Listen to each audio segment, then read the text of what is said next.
Hello there, and welcome to Crystal Seed Tarot. This is your September 2025 love and relationship reading number 1. So let's go ahead and shuffle the cards. Okay. Really like how that feels already. Okay.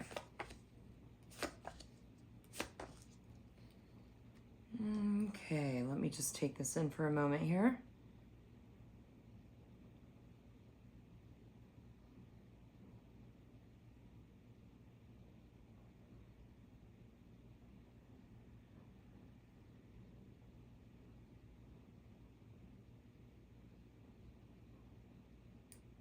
Okay.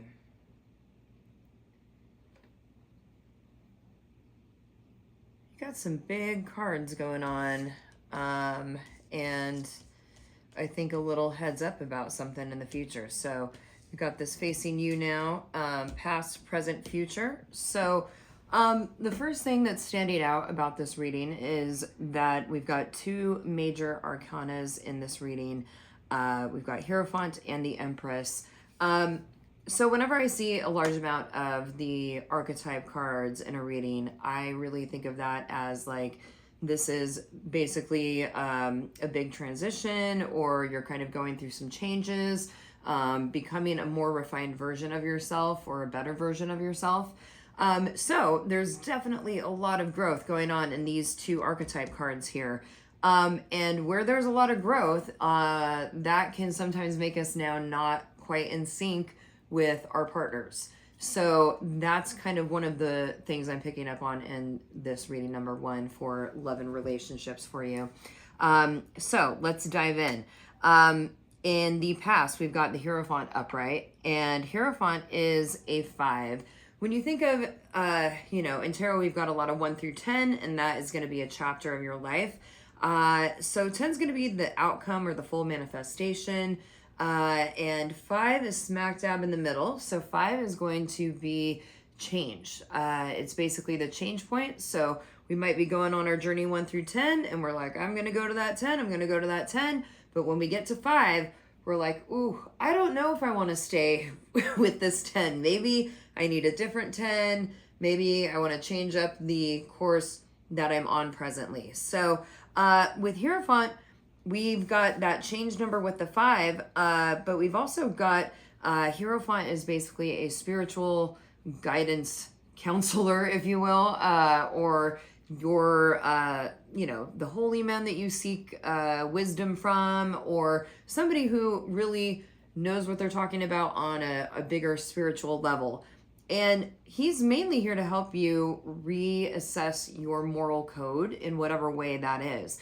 So our moral code can be something that is connected to, of course, people often think of moral codes associated with, like, if you're religious and you've got kind of those 10 commandments you follow or something like that. But really, our moral code is what we think is our own version of right and wrong, what makes us think that we are a good or not good person.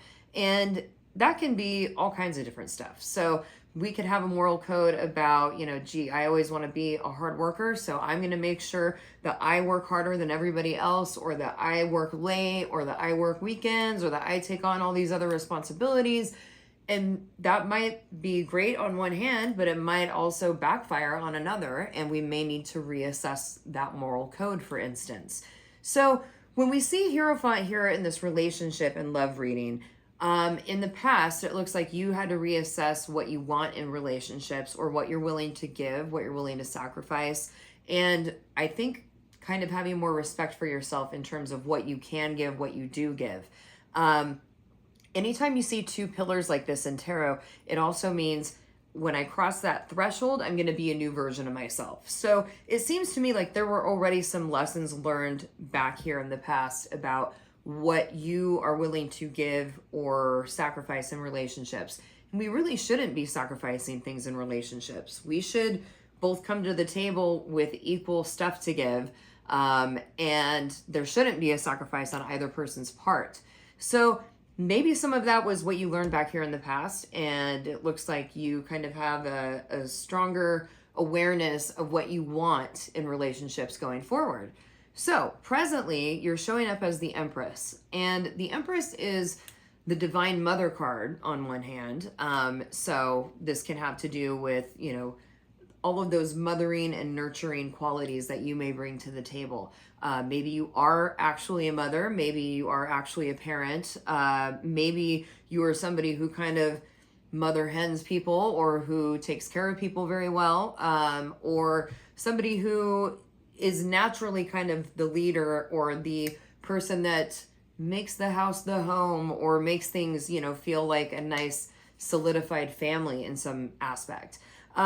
3 is that number of creation. So creation, creativity. If I have energy 1 and energy 2, I can mix them together and make energy 3 and have something amazing for myself going forward. So this Empress card is a lot about giving. She is giving to make all of this stuff happen in this card. And that is how she is creating her beautiful life going forward. So she is giving of herself in the same way that a mother gives of her body to make a baby. She's giving of herself to make the water flow, to make the trees grow, to make the wheat grow. And she does this very selflessly. She's constantly giving. So what this says about you is that you are constantly this giving, amazing person in relationships.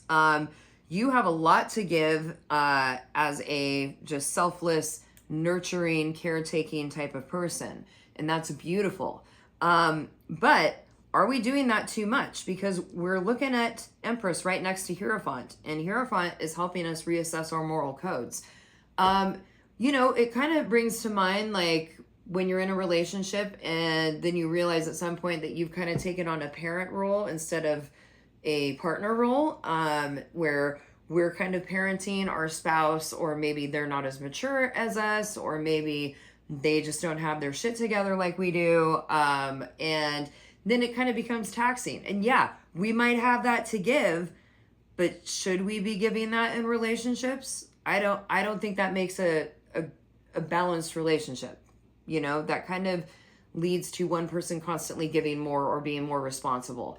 So when I look at this all in conjunction, especially with this last card here, 4 of Cups reversed, that's kind of the vibe that I'm getting on this reading, is you are a true blue, amazing, honest, genuine person in relationships. You have strong ethics, strong moral code about who you are and what you want to bring to the table in relationships. But you've been kind of reassessing that in a way. And presently you're showing up as this giving, loving mother energy in whatever way that plays out in your life for you specifically. So that can be that you're just very giving and nurturing and helping to create not only your life, but your partner's life going forward. Maybe you're trying to give them opportunities or help guide them in some way, and help them kind of get their life situated. So it's interesting because here we have this 3, which is that creation number, and your next number is 4 reversed. 4 should be that foundation number. So the 4 cornerstones that we could now maybe build a house on top of. And if we had a 4 upright, that would mean, cool, I've got these 4 cornerstones that now I can build something on, in this case, emotionally. With 4 of Cups, cups are going to be related to that water element. So that's going to be emotions, your emotional strength, your emotional health, your emotional fulfillment, your relationships, your ability to give and receive love, all of that. And in this 4, if it were to be upright, this guy is basically, he's a little bored with his cups. But if we had an upright 4, we can still overflow with love out of those cups. You know, we've got it to give. We're not getting drained. We can just overflow with love. When we've got a reverse 4, which we do, this is saying we're getting kind of drained. We're getting taxed from always giving more than the other person, or this isn't becoming the foundation emotionally that we need. So this looks to me like there is some change afoot in your love life, or that you're contemplating some kind of change perhaps. So it looks to me like you have a lot stronger qualities to bring to the table than the other person, and they are not helping create that solid foundation. It's also interesting that you have 3, 4, and 5 in this reading. So when I see numbers chronologically like that, which I know we're jumping around, but either way, all three of these numbers showed up in this reading, 3, 4, and 5. To me, that kind of indicates progress, that you're going through each lesson beautifully and you're learning it. But we've learned lesson number 5 about change. We've learned lesson number 3 about creation. We're trying to manifest lesson number 4 with that foundation. And if this is not a good foundation, then we should move on, because we have some big energy we're bringing to the table in relationships. So if somebody isn't measuring up, we've got to take that into account, because an unequal relationship is never going to be a good relationship, honestly. So find somebody that has your badass, strong archetype energy here, because you've got 2 archetypes in a 3-card reading. You need to find somebody that brings that kind of level of energy to the table like you do. So there you go. That is your love relationship reading number 1 for September 2025. And whenever this may reading find you, whenever you may find this reading. Anyways, have a great day and be well. All right.